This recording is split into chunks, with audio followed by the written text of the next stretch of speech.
Okay, thank you very much. I appreciate everybody being here, cabinet meeting.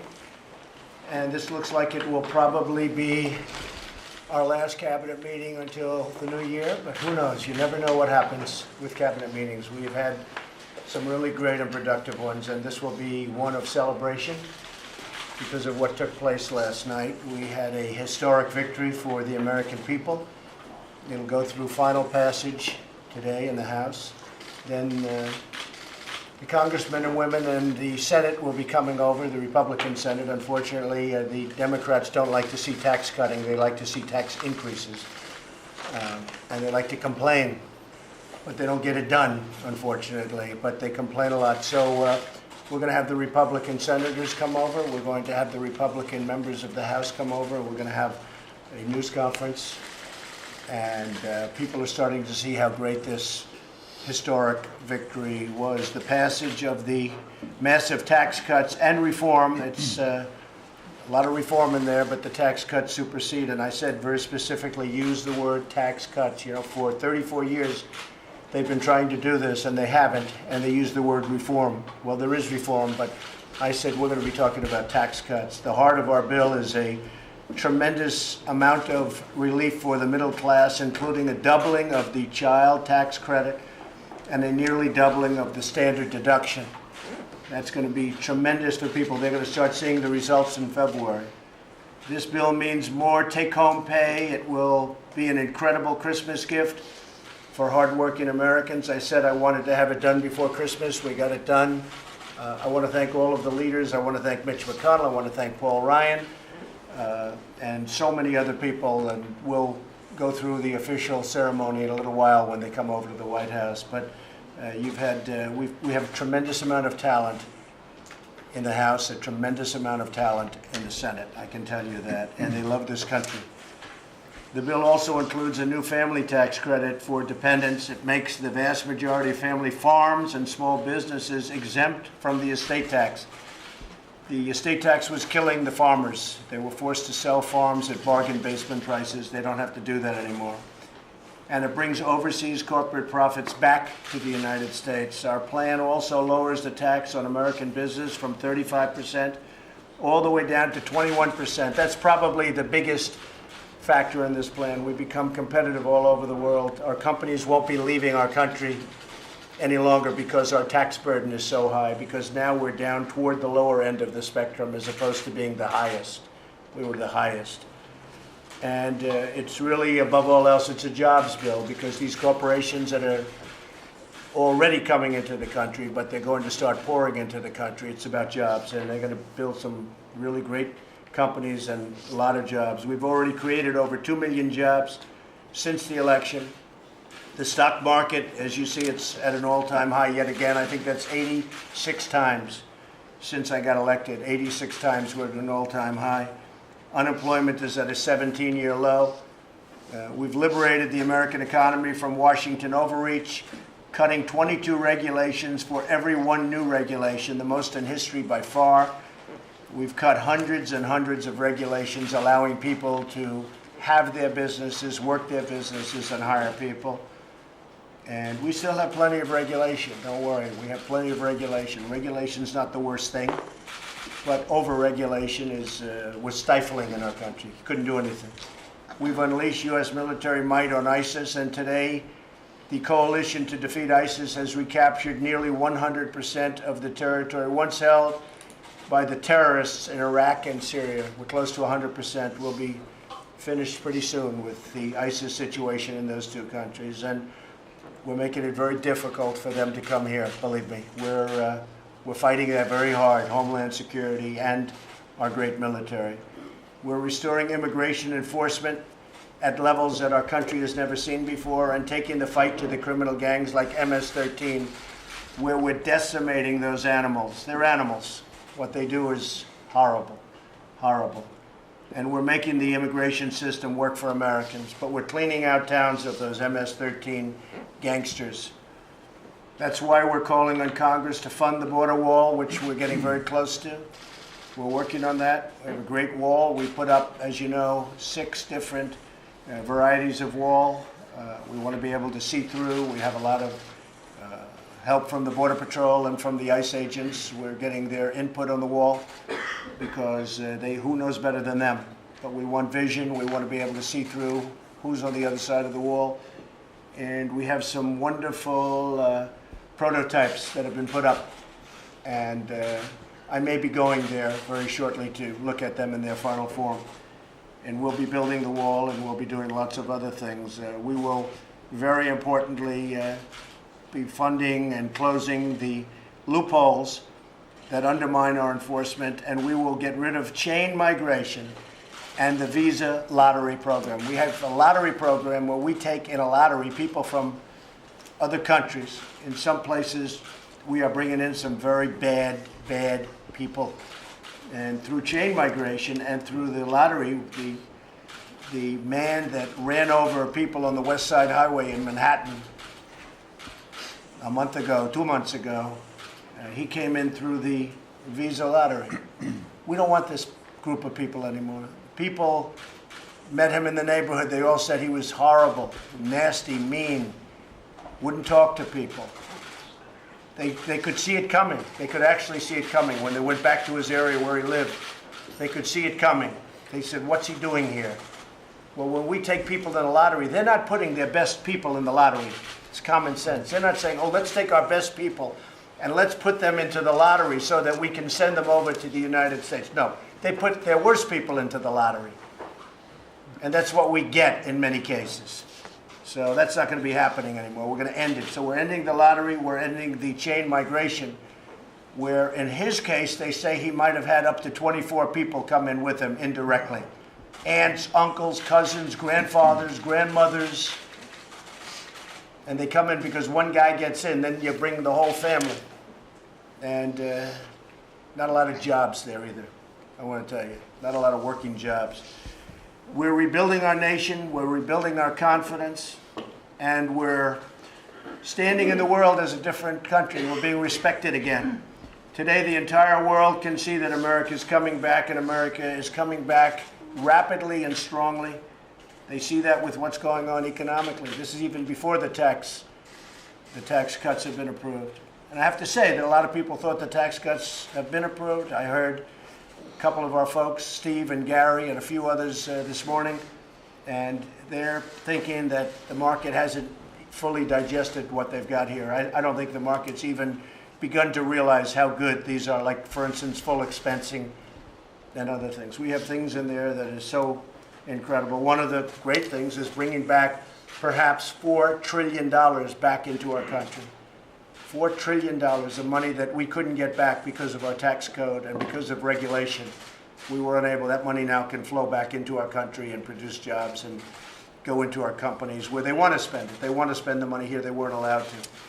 Americans are filled with excitement for the future, optimism like they haven't seen. You've seen all the charts, and enthusiasm for the incredible possibilities that lie ahead for our country. At this wonderful time, it's a blessed season. We have a blessed country. We're renewing our bonds of loyalty to each other and to this nation. This nation is a nation with tremendous spirit again. You see that. Housing confidence is the highest it's been in many years, just came out.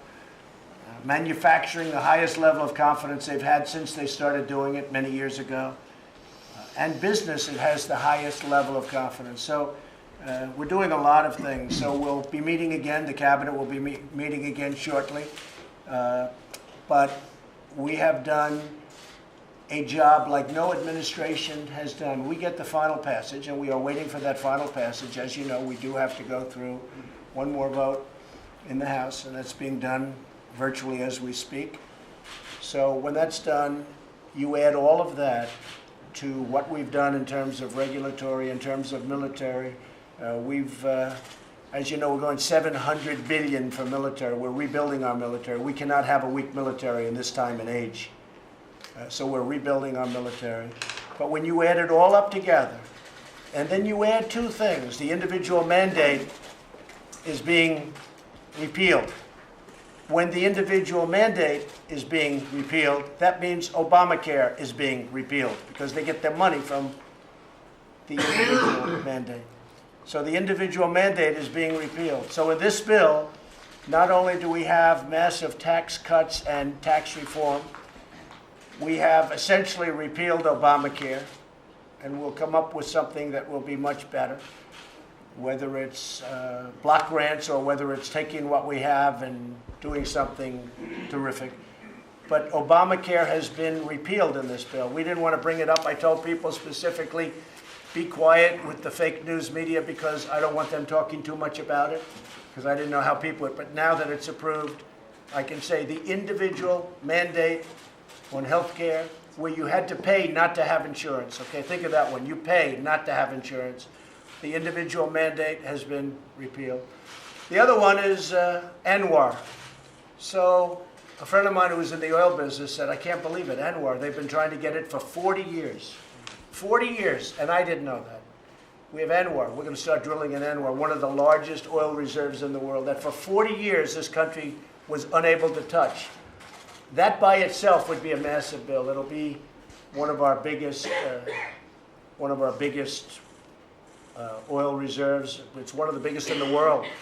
Puts us at a level that we're not even at now, and we're doing very well in terms of, as you know, energy. But ANWR by itself would be a big bill.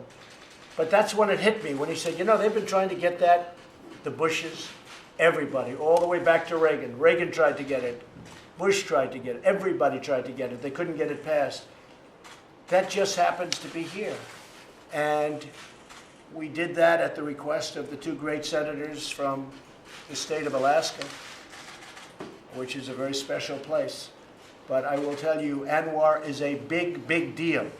It's not ever mentioned by the press, and that was fine until now. Now you can mention it. So we're going to have tremendous energy coming out of that part of the world, and people have wanted to do it for 40 years. So with that, I'm going to ask Ben Carson, and you can stay if you want it, because you need the prayer more than I do, I think. You may be the only ones. Maybe a good, solid prayer, and they'll be honest, Ben. Is that possible? So Ben, we'll ask you to say grace. Okay. Thank you. Our kind Father in heaven, we're so thankful for the opportunities and the freedom that you've granted us in this country. We thank you for the president and for cabinet members who are courageous, who are willing to face the winds of controversy in order to provide a better future for those who come behind us. We're thankful for the unity in Congress that has presented an opportunity for our economy to expand so that we can fight the corrosive debt that has been destroying our future. And we hope that that unity will spread even beyond party lines so that people recognize that we have a nation that is worth saving and recognize that nations divided against themselves cannot stand.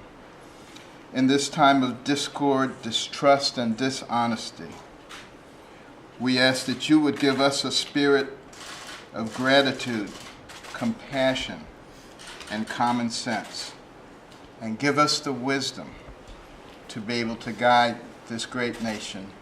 In the future, we ask in the name of the Father, the Son, and the Holy Spirit. Amen.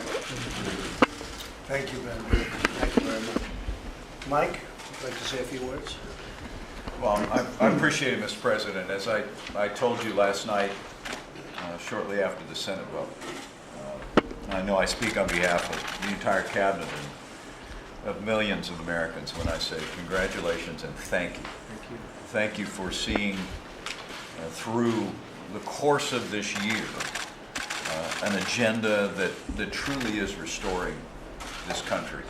You described it very well, Mr. President. From the outset of this administration, we've been rebuilding our military, putting the safety and security of the American people first. You've restored American credibility on the world stage. We're standing with our allies. We're standing up to our enemies. But you promised economic renewal at home. You said we could make this economy great again. And you promised to roll back regulations. And you signed more bills rolling back federal red tape than any president in American history. You've unleashed American energy. You've spurred an optimism in this country that's setting records. But you promised the American people in that campaign a year ago that you would deliver historic tax cuts. and it would be a middle-class miracle. And in just a short period of time, that promise will be fulfilled. And I'm deeply humbled as your Vice President to be able to be here because of your leadership, Mr. President, and because of the strong support of the leadership in the Congress of the United States. You're delivering on that middle-class miracle. You've actually got the Congress to do, as you said, what they couldn't do with Anwar for 40 years. You've got the Congress to do with tax cuts for working families and American businesses what they haven't been able to do for 31 years. And you got Congress to do what they couldn't do for 7 years in repealing the individual mandate in Obamacare. I know you would have me also acknowledge people around this table, Mr. President. I want to thank the leaders in Congress once again for their partnership in this. I want to thank your outstanding team, your Secretary of the Treasury, Stephen Mnuchin, for Gary Cohn, for Ivanka Trump, for your great legislative team, all the members of this cabinet who partnered to drive your vision forward over the past 6 months after you laid out that vision for tax reform. But mostly, Mr. President, I'll end where I began and just tell you, I want to thank you, Mr. President. I want to thank you for speaking on behalf of and fighting every day for the forgotten men and women of America. Because of your determination, because of your leadership, the forgotten men and women of America are forgotten no more, and we are making America great again. Thank you, Mike. Thank you, That's Mr. very President. nice. God I bless you. appreciate that. Thank you very much. Well, I also want to thank all of the members of the cabinet, and I think we have a fantastic team. And next year, we're going to go into really some amazing things. We're making ourselves very strong again, right, General? We are, sir. Strong. He was not so happy that first week when I met him. He was saying it's really depleted. Well, we're building it up rapidly, and we'll be at a level like never before. But the members of the cabinet, you've been outstanding. I like the message that Nikki sent yesterday at the United Nations for all of these nations that take our money and then they vote against us at the Security Council, or they vote against us potentially at the Assembly. They take hundreds of millions of dollars and even billions of dollars, and then they vote against us. Well, we're watching those votes. Let them vote against us. We'll save a lot. We don't care. But this isn't like it used to be, where they could vote against you and then you pay them hundreds of millions of dollars and nobody knows what they're doing. So, Nikki, that was the right message that you and I agreed to be sent yesterday, and I've had a lot of good comment on it, believe me. People are tired of the United States. The people that live here are great citizens that love this country. They're tired of this country being taken advantage of, and we're not going to be taken advantage of any longer. Thank you very much. Thank you all very much. Thank you. Appreciate it. Mr. President.